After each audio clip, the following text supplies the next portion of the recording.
ఈ ఎలక్షన్స్ లో 11వ తారీఖున కాంగ్రెస్ అభ్యర్థి నవీన్ యాదవ్ గెలిపించాలి. చేతి గుర్తుపై ఓటేసి గెలిపించవలసిందిగా ఇక్కడున్న ఓటర్లందరికీ సవినయంగా ప్రార్థిస్తున్నాం. గెలుపు కాంగ్రెస్ పార్టీ అభ్యర్థి నవీన్ యాదవ్ గారు భారీ మెజారిటీతో గెలవబోతున్నారు.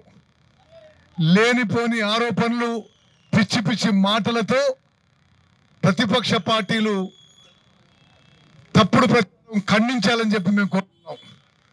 నవీన్ యాదవ్ గారు ఒక young and dynamic BC Yadav leader.